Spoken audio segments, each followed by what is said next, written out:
graça e paz, meu irmão, minha irmã. Estamos iniciando a leitura da Bíblia em 365 dias, uma dose de amor com a Palavra de Deus. Hoje, no 48º dia, trago para leitura e comentários bíblicos os livros de Êxodo, capítulo 16 e 17, livro do profeta Daniel, capítulo 4, e o livro de Apocalipse, capítulo 7. A minha recomendação é que todos tenham em mãos bloco de anotação, caneta ou lápis. A Bíblia, tão importante quanto a sua leitura diariamente, nos traz refrigério para a alma, sabedoria, nos aproxima de Deus, fortalecendo assim a nossa fé e esperança. Meu irmão e minha irmã, todos nós temos a necessidade de estarmos em comunhão com Deus, diariamente. Comunhão esta através da leitura da Bíblia, ouvir os nossos devocionais, orar junto conosco, compartilhar diariamente o nosso trabalho. Precisamos usar todos os recursos que Deus tem nos concedido, assim como ler a Bíblia, estudar, compartilhar as boas novas. Satanás não está aqui para roubar o seu carro, sua casa, seu apartamento, celular, relógio, roupas. Ele vem para roubar a semente, a sua fé e os propósitos que Deus tem para você. Neste momento, junto comigo, repete essas palavras impactantes. Senhor, revele a compreensão de sua palavra. Senhor, me dê compreensão da palavra.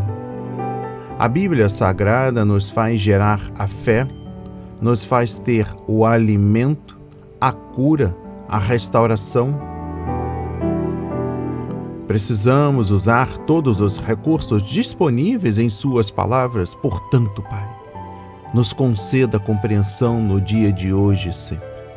Em nome de Jesus. Amém. E graças a Deus.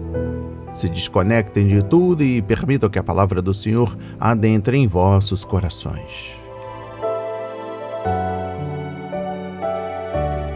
Deus manda o maná. Partiram de Elim e toda a congregação dos filhos de Israel veio para o deserto de Sim, que está entre Elim e Sinai, aos 15 dias do segundo mês, depois que saíram da terra do Egito. Toda a congregação dos filhos de Israel murmurou contra Moisés e Arão no deserto.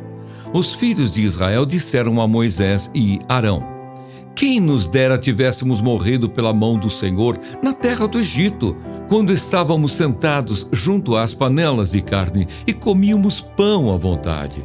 Pois vocês nos trouxeram a este deserto, a fim de matarem de fome toda esta multidão. Então o Senhor disse a Moisés: eis que farei chover do céu pão para vocês, e o povo sairá e recolherá diariamente a porção para cada dia. Eu os porei à prova para ver se andam na minha lei ou não. No sexto dia prepararão o que recolherem, e será o dobro do que recolhem nos outros dias. Então Moisés e Arão disseram a todos os filhos de Israel: hoje à tarde vocês saberão que foi o Senhor quem os tirou da terra do Egito, e pela manhã vocês verão a glória do Senhor, porque Ele ouviu as murmurações de vocês contra o Senhor. Pois quem somos nós, para que vocês fiquem murmurando contra nós? Moisés continuou: isso acontecerá quando o Senhor, à tarde, lhes der carne para comer, e pela manhã, pão à vontade, porque o Senhor ouviu as murmurações com que vocês se queixam contra Ele. Pois quem somos nós? Vocês não estão murmurando contra nós, mas contra o Senhor. Então Moisés disse a Arão: diga a toda a congregação dos filhos de Israel: cheguem-se à presença do Senhor, pois Ele ouviu as murmurações de vocês. Enquanto Arão falava a toda a congregação dos filhos de Israel, olharam para o deserto, e eis que a glória do Senhor apareceu na nuvem. Deus manda codornizes. E o Senhor disse a Moisés: tenho ouvido as murmurações dos filhos de Israel. Diga-lhes: ao crepúsculo da tarde vocês comerão carne, e pela manhã vocês comerão pão à vontade, e saberão que eu sou o Senhor, seu Deus. À tarde apareceram codornizes e cobriram o arraial. Pela manhã havia orvalho ao redor do arraial. E quando o orvalho que havia caído se evaporou, na superfície do deserto restava uma coisa fina e semelhante a escamas, fina como a geada sobre a terra. Quando os filhos de Israel viram aquilo, perguntaram uns aos outros: "Que é isso?" Pois não sabiam o que era. Moisés respondeu: "Isso é o pão que o Senhor dá a vocês para comerem. Isto é o que o Senhor ordenou, que cada um recolha o que se consegue comer, 2 litros por cabeça, segundo o número de pessoas. Cada um pegará para todos os que vivem em sua tenda." Assim o fizeram os filhos de Israel e recolheram uns mais, outros menos, conforme a medida fixada. E não sobrava para quem havia recolhido muito, nem faltava para quem havia recolhido pouco, pois cada um recolhia o quanto conseguia comer. Então Moisés disse: "Ninguém deixe nada para a manhã seguinte." Eles, porém, não deram ouvidos a Moisés, e alguns deixaram do maná para a manhã seguinte, mas deu bichos e cheirava mal. E Moisés se indignou contra eles.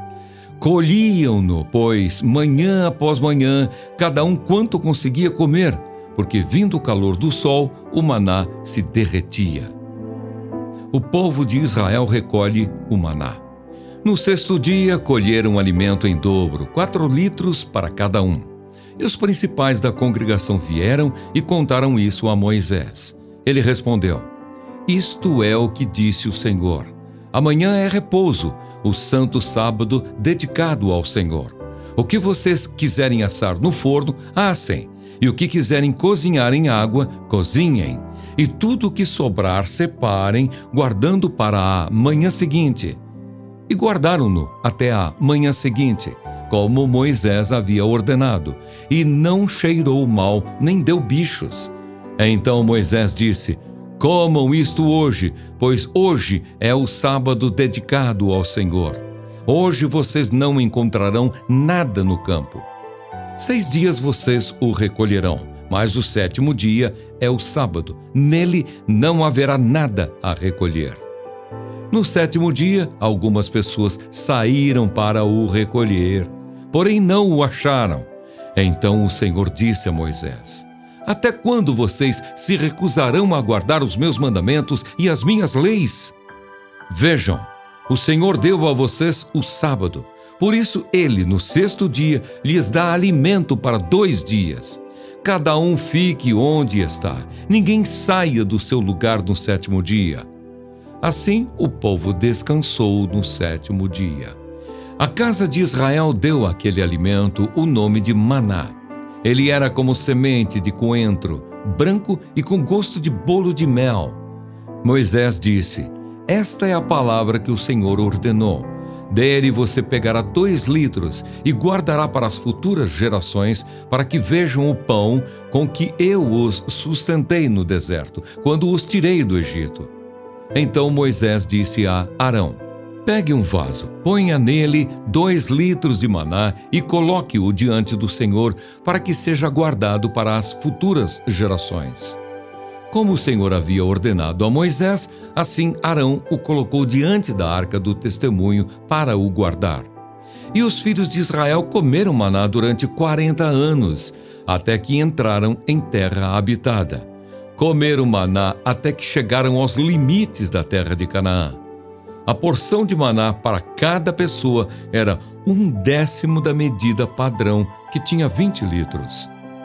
A água da rocha em Refidim.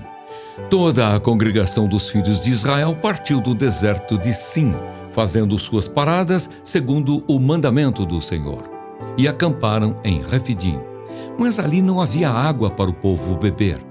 Então o povo discutiu com Moisés e disse: "Dê-nos água para beber."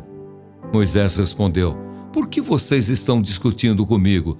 Por que estão tentando o Senhor?" Mas ali o povo estava com sede de água e murmurou contra Moisés, dizendo: Por que você nos tirou do Egito para nos matar de sede, a nós, a nossos filhos e aos nossos rebanhos? Então Moisés clamou ao Senhor: Que farei com este povo? Daqui a pouco vão me apedrejar. O Senhor respondeu: Passe adiante do povo e leve com você alguns dos anciãos de Israel. Leve também o bordão com que você feriu o rio Nilo e siga em frente. Eis que estarei ali diante de você sobre a rocha em Horebe.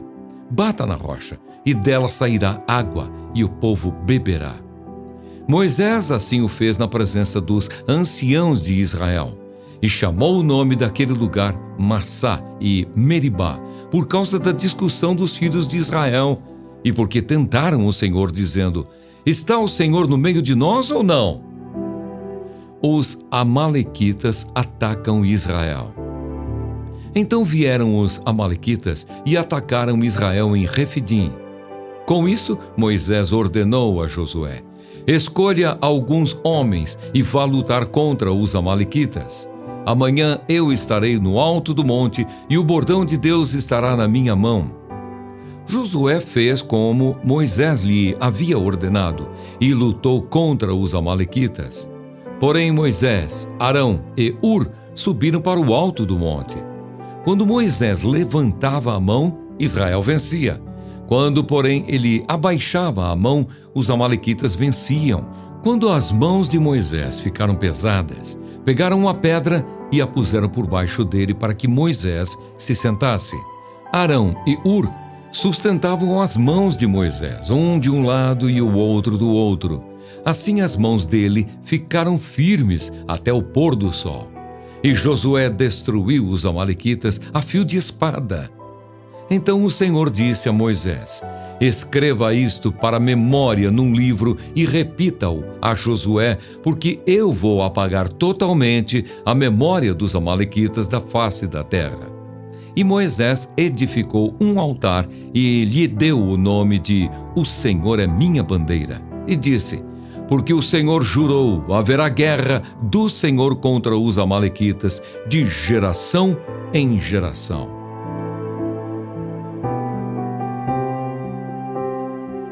Amém. Compreendendo o livro de Êxodo, capítulo 16, exposição bíblica dos versículos 2 e 3. Toda a comunidade se queixou porque estava com fome. Fazia apenas um mês que os israelitas estavam longe da opressão do Egito, mas agora eles se lembravam das panelas de carne e do pão à vontade, que tinham nos tempos de cativeiro. Mas, por alguma razão, eles se esqueceram da escravidão, dos açoites, do trabalho forçado e de tudo que sofreram como escravos. Por muitas vezes acusaram Moisés e Arão de tê-los trazido ao deserto para que morressem. Deus ouviu as murmurações dos judeus e, em sua graça e misericórdia, supriu suas necessidades. Ele lhes disse que à noite teriam carne para comer. Versículo 8. Já pela manhã Deus faria chover pão do céu. Capítulo 4. Ao dar-lhes esses alimentos especiais, o Senhor também os estava provando para ver se eles acreditariam e obedeceriam. Nesta passagem vemos a promessa de Deus nos versículos 4 a 5, versículo 8, versículos 11 a 12. A glória do Senhor, versículos 6 a 7, versículos 9 a 10. E a fidelidade do Altíssimo, versículos 13 a 15. Exposição bíblica dos versículos 19 a 20. Há uma advertência pessoal aqui para o povo de Deus hoje. Não podemos guardar a palavra do Senhor e tentar viver com o alimento espiritual de ontem. É bom ouvir a pregação e o ensino da Bíblia aos domingos, mas precisamos do maná fresco a cada dia, se quisermos ser cristãos saudáveis. Não há o que substitua um tempo diário a sós com Deus, colhendo o alimento fresco de sua palavra. Compreendendo o versículo 21, não havia lugar no acampamento de Israel para o preguiçoso que ficava na cama enquanto outros colhiam o alimento. Há uma lição aqui para os cristãos hoje. Devemos começar o dia com o Senhor, recolhendo o alimento espiritual da palavra, porque, se esperarmos muito tempo para nos encontrar com Deus, o dia ficará confuso, acabaremos distraídos com nossos afazeres e sofreremos de subnutrição espiritual.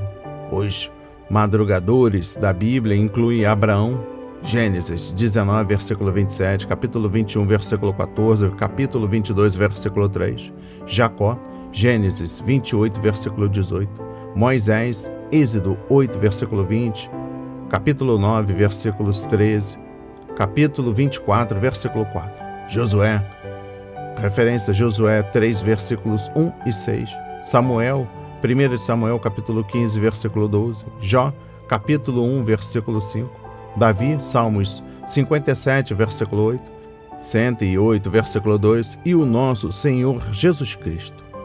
Marcos 1, versículo 35. Exposição bíblica dos versículos 22 a 31. Nos versículos 23, o sábado é mencionado com esse nome pela primeira vez nas Escrituras.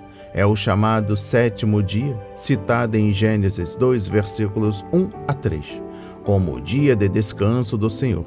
Depois de 6 dias de criação, parece óbvio que os judeus foram ensinados a observar o sábado antes mesmo de Deus dar a Moisés os 10 mandamentos.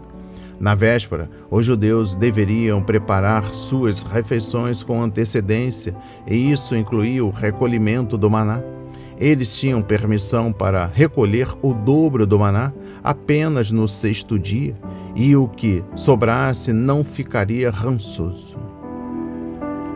E finalizando a leitura no livro de Êxodo, capítulo 16, trago o versículo 32. Deus finalmente sustentou seu povo. Ele deu a lei para os filhos de Israel porque os amava. Os israelitas precisavam de uma luz para guiá-los e a lei de Deus é a lâmpada que ilumina. Obedecer a ela significava viver. Provérbios 6, versículo 23. Quando desobedeciam, os judeus precisavam de um sacerdote para ajudá-los a ser perdoados e reconciliados com o Senhor. Eles também precisavam ser lembrados de que era Deus quem lhe dava comida e que não viviam somente de pão, mas pela palavra de Deus. Deuteronômio 8, versículos 1 a 3. Compreendendo o capítulo 17, exposição bíblica dos versículos 1 a 7.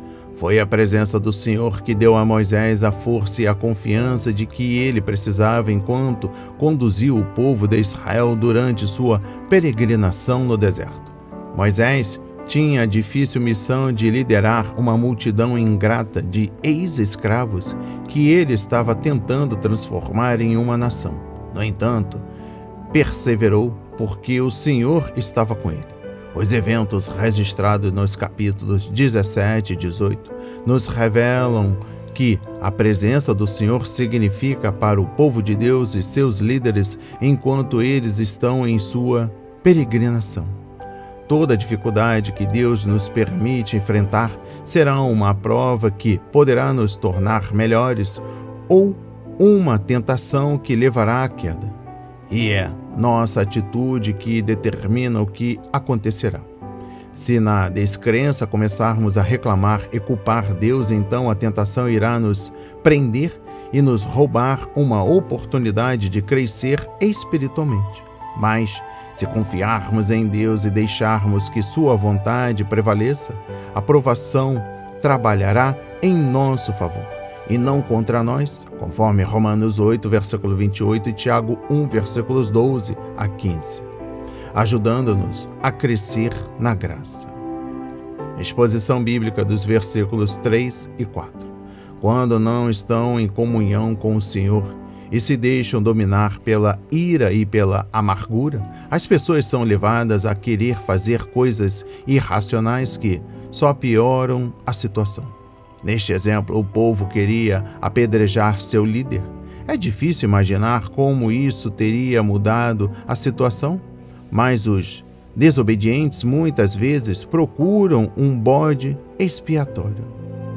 Compreendendo o versículo 7, o nome Massá significa provar e Meribá pode ser traduzido por contenda, discussão.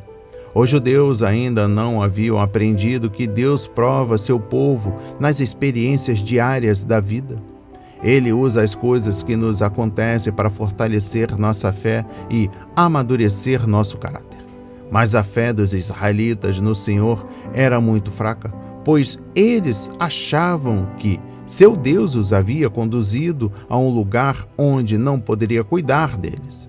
O problema dos hebreus é que eles tinham um coração duro que não se submetia ao Senhor. Por isso, tantas vezes adotaram postura rebelde contra a vontade de Deus. Compreendendo o versículo 8, em sua viagem à terra prometida, Israel teve de enfrentar dificuldades e a oposição de povos inimigos. Suas experiências nos ajudam a ver nossa vida sob nova perspectiva. O diabo é nosso maior inimigo. 1 de Pedro, capítulo 5, versículo 8. Ele usa o mundo e a carne para nos confrontar. Efésios 2, versículos 1 a 3. Assim como Israel foi libertado do Egito pelo poder do Senhor, o povo de Deus hoje já foi liberto dessa era perversa. Gálatas 1, versículos 3 e 4. Por meio da vitória de Cristo, estamos neste mundo fisicamente, mas espiritualmente não fazemos parte dele. Conforme João 17, versículos 14 a 16. E, portanto, não devemos nos amoldar ao mundo. Romanos 12, versículo 2. E fazemos isso quando renunciamos às coisas da carne. Gálatas 5, versículos 16 a 21. E resistimos aos ataques do inimigo. Tiago 4, versículo 7, 1 de Pedro, capítulo 5, versículos 8 e 9. Não há registro de que os judeus alguma vez tenham travado uma batalha no Egito. Contudo, uma vez que foram libertados da escravidão, eles descobriram que tinham inimigos. O mesmo acontece na vida cristã. Quando nos identificamos com Jesus Cristo, então seus inimigos se tornam nossos inimigos. Lucas 12, versículos 49 a 53, contra os quais devemos combater o bom combate da fé. 1 Timóteo, capítulo 6, versículo 12. É bom saber que precisamos dessas batalhas para equilibrar as bênçãos da vida. Do contrário, ficaremos muito confiantes e, na nossa comodidade, deixaremos de confiar no Senhor. E eu encerro a leitura no livro de Êxodo, capítulo 17, com exposição bíblica dos versículos 9 a 13. A grande vitória de Israel sobre Amaleque incluiu 3 elementos. Primeiro, o poder de Deus no céu. Segundo, a habilidade de Josué. E terceiro, seus comandados no campo de batalha. Lógico, e a intercessão de Moisés, Arão e Hur no alto da colina. Deus poderia ter enviado anjos para aniquilar o inimigo. Isaías 37, versículo 38. Mas ele se digna de usar instrumentos humanos para cumprir seus propósitos. Josué e seu exército confiariam em Deus e lutariam. Moisés e seus parceiros entregaram o destino do povo ao Senhor e intercederiam, e Deus faria o resto. Dessa forma, o povo de Israel cresceria na fé e o nome de Deus seria glorificado. A verdadeira intercessão é uma atividade exigente, concentrar nossa atenção em Deus e orar continuamente, conforme 1 de Tessalonicenses, capítulo 5, versículo 17, pode nos cansar tanto quanto um trabalho árduo. Como Epáfras, que estava sempre batalhando em oração. Colossenses 4, versículo 12, não devemos apenas mencionar superficialmente nossos pedidos ao Senhor. Colocar nosso coração por inteiro na oração intercessória nos custará um preço, mas também irá nos levar à bênção.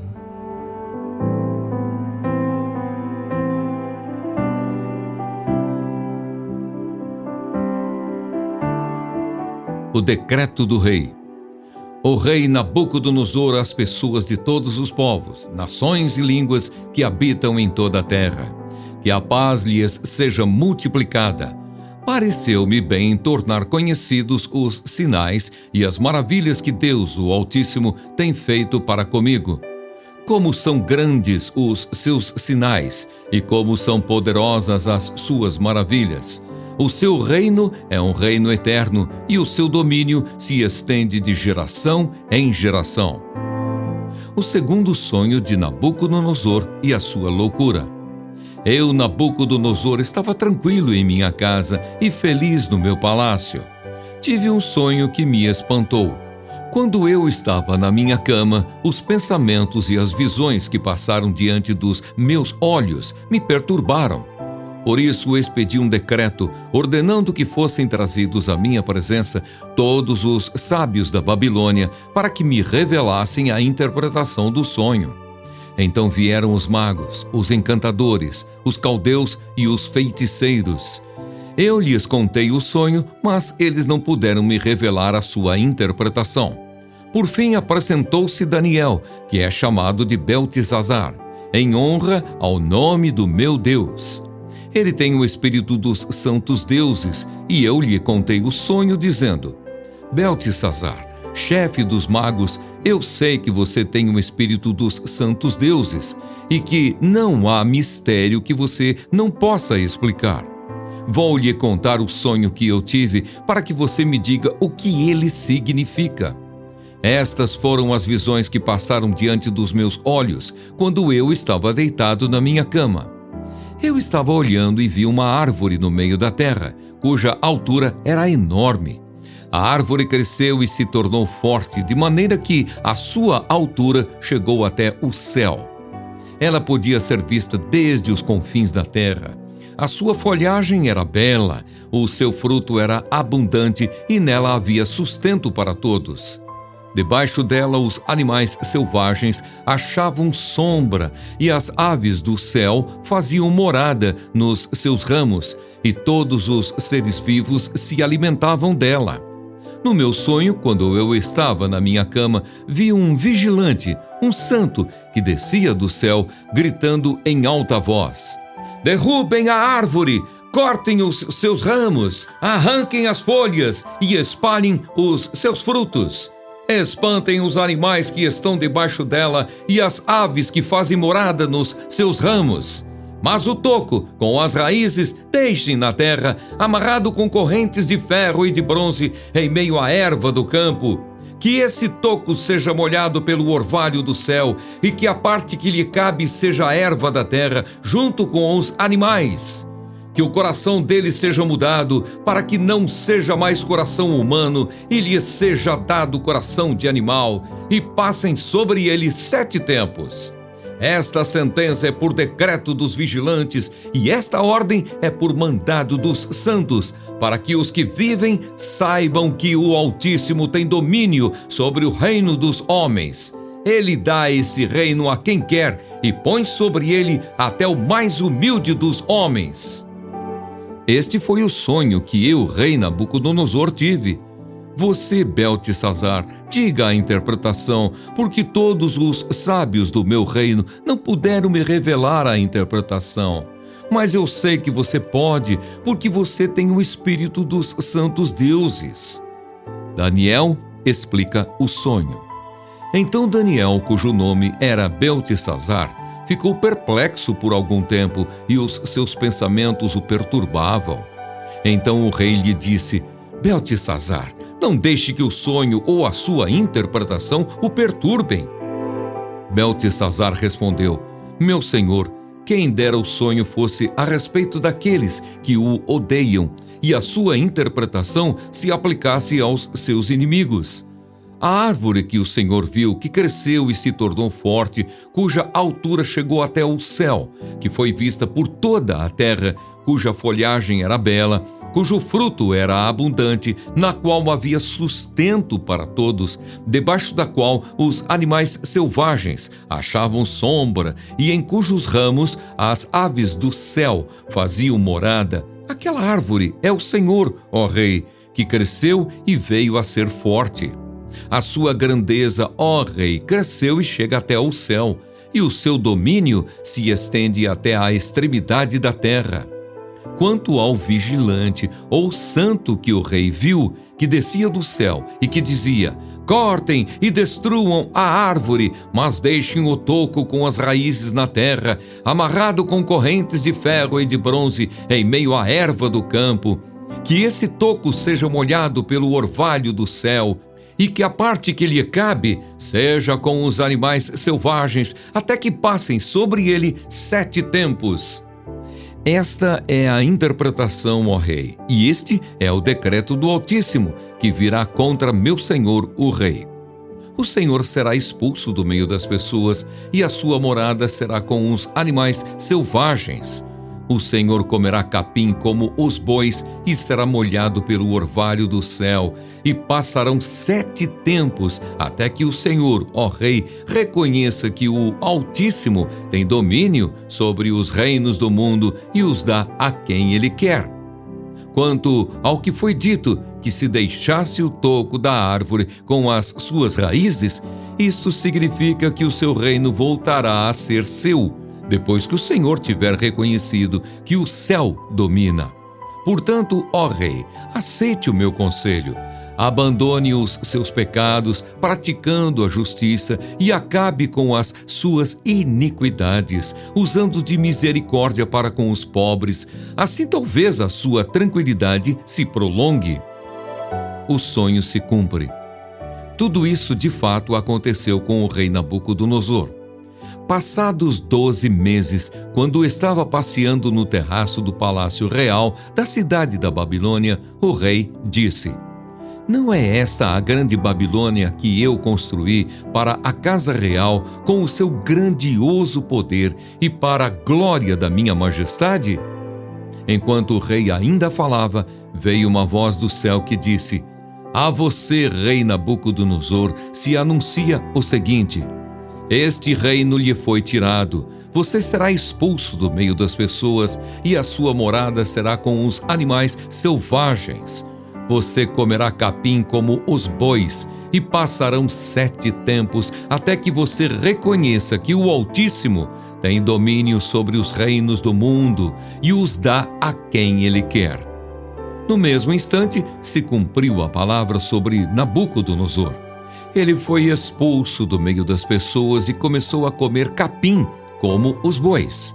O seu corpo foi molhado pelo orvalho do céu, até que lhe cresceram os cabelos como as penas da águia e as suas unhas como as garras das aves. Mas ao fim daqueles dias, eu, Nabucodonosor, levantei os olhos ao céu e recuperei o entendimento. Então eu bendisse o Altíssimo e louvei e glorifiquei aquele que vive para sempre. O seu domínio é eterno e o seu reino se estende de geração em geração. Todos os moradores da terra são considerados como nada, e o Altíssimo faz o que quer com o exército do céu e com os moradores da terra. Não há quem possa deter a sua mão nem questionar o que ele faz. Nesse tempo, recuperei o entendimento e, para a dignidade do meu reino, recuperei também a minha majestade e o meu resplendor. Os meus conselheiros e os homens importantes vieram me procurar. Fui restabelecido no meu reino e a minha grandeza se tornou ainda maior.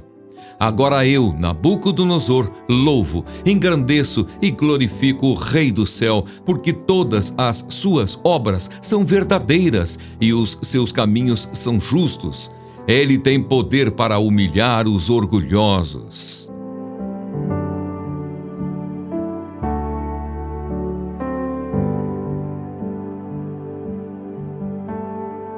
Amém. Compreendendo o livro do profeta Daniel, capítulo 4, trago uma exposição bíblica dos versículos 1 a 4. Nabucodonosor estava desfrutando de um momento de paz e segurança, versículo 1, após derrotar todos os seus inimigos e concluir vários projetos de construção impressionantes. Ele pôde finalmente descansar em casa e se deleitar no que havia sido realizado. Nabucodonosor pensava que ele era o construtor da grande Babilônia e o arquiteto da paz e da prosperidade da cidade. Mas logo descobriria que todos esses eventos tinham sido permitidos pela vontade do Altíssimo. Compreendendo o versículo 8, Nabucodonosor havia mudado o nome de Daniel para Beltesazar, que significa Bel protege sua vida. Bel, Marduk, era um dos deuses favoritos do rei. O fato de Nabucodonosor ter usado tanto o nome hebraico como o nome de Daniel neste documento sugere que o rei havia se afeiçoado a ele ao longo dos anos e não o estava tratando como exilado comum. O rei reconheceu que o espírito dos santos deuses estava em Daniel e lhe tinha dado notável sabedoria e discernimento. Exposição bíblica dos versículos 10 a 18. O rei descreveu seu sonho a Daniel, a imensidão da árvore. Observe a descrição no versículo 11 e o uso do termo todos no versículo 12. As palavras assustadoras do anjo, a transformação de um homem em animal e a afirmação do anjo de que tudo isso aconteceria por decreto do Deus Altíssimo. O sonho foi enviado para ensinar uma lição importante, a de que o Altíssimo é soberano sobre todos os reinos humanos. O Senhor dá às pessoas a quem Ele quiser e pode muito bem colocar no poder o mais simples dos homens. Exposição bíblica dos versículos 19 a 26. Depois de ouvir a descrição do sonho, Daniel ficou impressionado e perturbado, e o rei pôde ver a perplexidade no rosto dele. Os pensamentos de Daniel estavam inquietos porque ele viu o que o monarca bem-sucedido tinha pela frente. Contato. Ele preparou o rei para a má notícia, dizendo que desejava que o sonho se aplicasse aos inimigos do rei e não a ele. Conforme 2 Samuel capítulo 18, versículo 32. É evidente que Daniel tinha uma grande preocupação pessoal com Nabucodonosor, uma vez que eles haviam trabalhado juntos nos assuntos da Babilônia. Daniel havia tentado apresentar ao rei o Deus vivo e verdadeiro. Exposição bíblica dos versículos 23 a 26. A árvore sendo derrubada e cortada simboliza a desgraça de Nabucodonosor e sua saída do trono. Mas o fato de o toco ter ficado era uma promessa de que um dia ele reinaria novamente.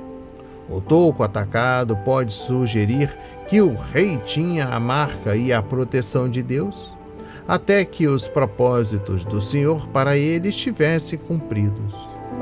Compreendendo o versículo 27, Daniel concluiu sua explanação da profecia com uma exortação à obediência e um pedido ao rei para que abandonasse os pecados e se humilhasse diante do Senhor. Daniel tinha portanto, em sua mensagem.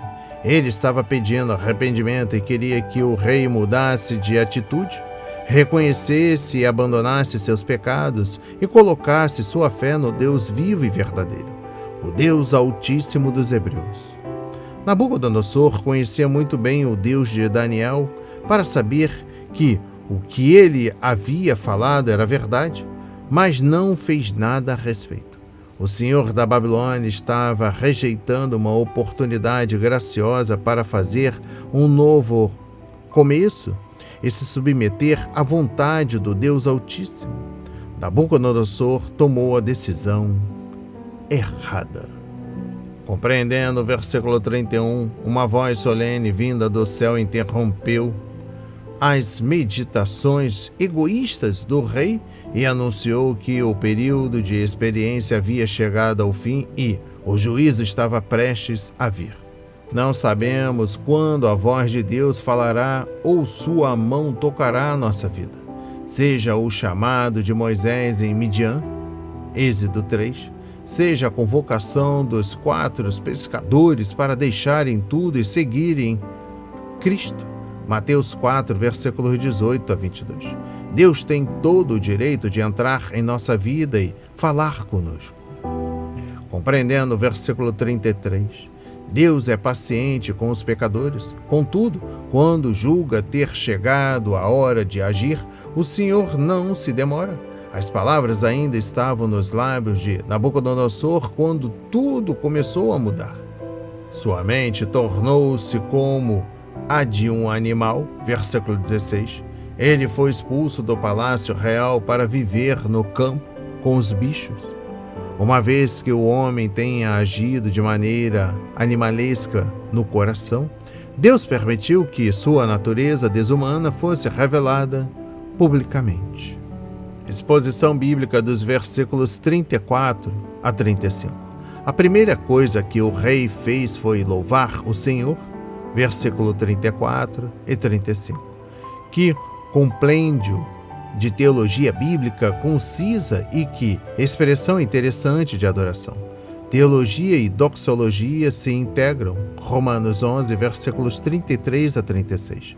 Pois a experiência espiritual que não se baseia na verdade é apenas superstição. O Deus dos Hebreus é o Deus Altíssimo. O reinado de Nabucodonosor era limitado, mas o reino do Senhor Todo-Poderoso inclui tudo que está no céu e na terra. A Babilônia, um dia, cairia e daria lugar a outro império. Contudo, o reinado de Deus permaneceria para sempre. Nada pode destruir seu reino ou frustrar seus propósitos. Compreendendo o versículo 34, Deus poderia muito bem ter destruído Nabucodonosor e seu reino, mas ainda tinha propósito a cumprir, não só em relação a seu povo, como com Daniel. Além disso, o Senhor queria que o rei contasse a todo o império babilônico o que Deus havia feito por ele, a fim de que o nome do Altíssimo fosse glorificado entre as nações. Israel tinha o privilégio e a responsabilidade de ser uma luz divina para os povos gentios, conforme Isaías 42, versículo 6, capítulo 49, versículo 6. Mas o povo de Deus falhou terrivelmente e adotou as mesmas práticas pecaminosas das nações pagãs. Então, Deus usou um rei pagão para dar glória ao seu nome. E finalizando a leitura no livro do profeta Daniel, capítulo 4, trago o versículo 35b para explicação. O rei reconheceu a soberania de Deus, que foi a principal lição que queria que ele aprendesse com esta experiência difícil. Versículos 17, 25 e 32. Infelizmente, esta maravilhosa doutrina bíblica tem sido criticada e mal interpretada por amadores que estudam a Bíblia, pois uma compreensão da soberania de Deus dá ao cristão convicção, força, consolo e o tipo de entrega que produz fé e liberdade. As Escrituras Sagradas ensinam tanto a soberania divina como a responsabilidade humana, e, quando aceitamos as duas, não encontramos contradição ou conflito algum. Ninguém tem mais liberdade do que o cristão que se entrega à vontade soberana de Deus. Ignorar a soberania divina é exaltar a responsabilidade humana e transformar-se no próprio Salvador. Mas negar essa responsabilidade é transformar as pessoas em robôs programados previamente, que não têm a obrigação de prestar contas. A Bíblia preserva um belo equilíbrio que exalta a Deus e permite que seu povo viva com alegria e vitória, independentemente das circunstâncias, conforme Atos 4, versículos 23 a 31 e Romanos 8, versículos 31 a 39.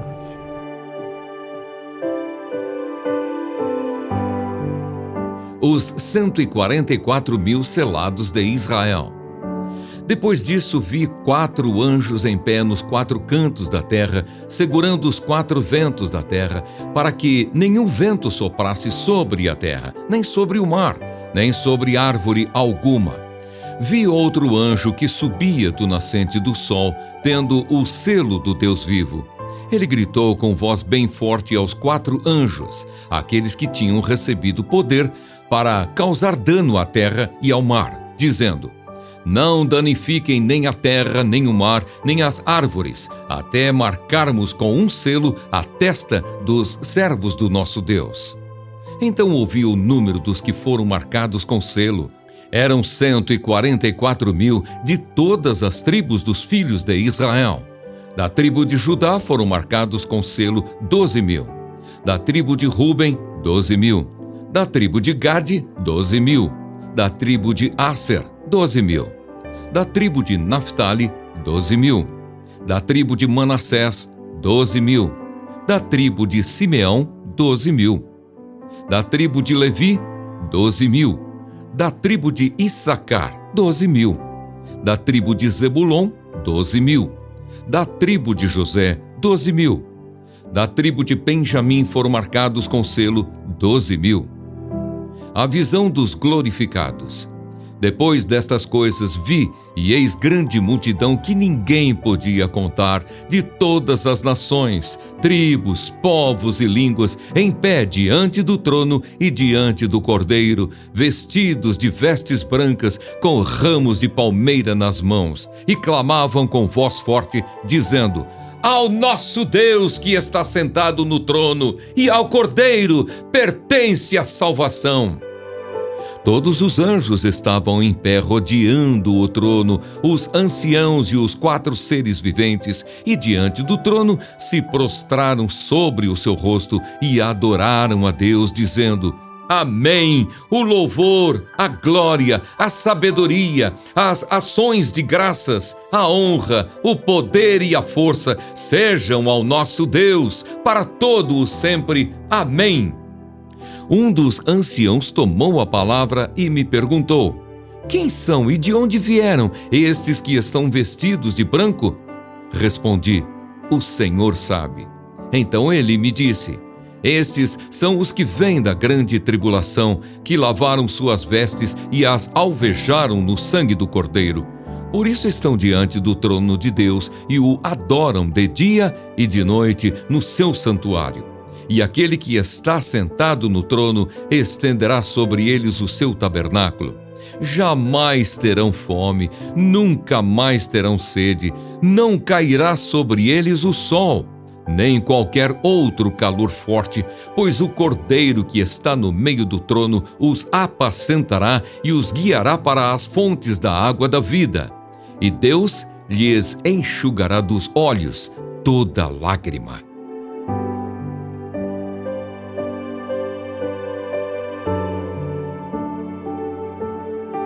Amém. Compreendendo o livro de Apocalipse, capítulo 7, trago uma exposição bíblica dos versículos 1 a 8. Nas Escrituras, o selo indica propriedade e proteção. Agora, o povo de Deus é selado pelo Espírito Santo. Referência a Efésios 1, versículos 13 a 14. Esta é a garantia divina de que estamos salvos e seguros e de que, um dia, Ele nos levará para o céu. Os 144.000 judeus receberão o nome do Pai como seu selo. Apocalipse 14, versículo 1. Em contraste com a marca da besta que o anticristo imporá àqueles que o seguirem. Em todas as épocas, Deus teve seu remanescente fiel. O selo protegerá esses judeus escolhidos dos julgamentos que irão danificar a terra e o mar. E acontecerá quando os 4 primeiros anjos tocarem as trombetas. Capítulo 8. O número 144.000 é importante porque significa perfeição e plenitude. 144 igual a 12 vezes 12. Mas não devemos tentar identificar quem eles são. Mesmo interpretando esta passagem em um sentido espiritual, por exemplo, Israel é a igreja, não teríamos mais certeza. Devemos deixar que Deus conheça os segredos e não permitir que o fato de desconhecer esses mistérios nos impeça de obedecer ao que sabemos. Deuteronômio 29, versículo 29. Exposição bíblica dos versículos 9 a 17. Sabemos a identidade desta multidão porque um dos anciãos a explicou a João, versículo 14. São os gentios que foram salvos pela fé em Cristo durante a tribulação. Encontraremos esse mesmo grupo novamente no capítulo 14. Embora hoje, na maior parte do mundo, confessar Cristo seja relativamente fácil, isso não acontecerá durante a tribulação, pelo menos durante a última metade dela. Naquele tempo, se não estiverem usando a marca da besta, as pessoas não poderão comprar ou vender, e isso as deixará incapazes de suprir até mesmo as necessidades básicas da vida.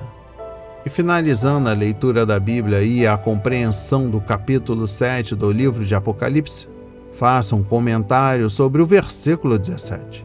A abertura do 7º selo introduzirá os 7 juízos com trombetas, capítulos 8 a 11. E a ira de Deus aumentará tanto em intensidade quanto em alcance, antes que isso ocorra.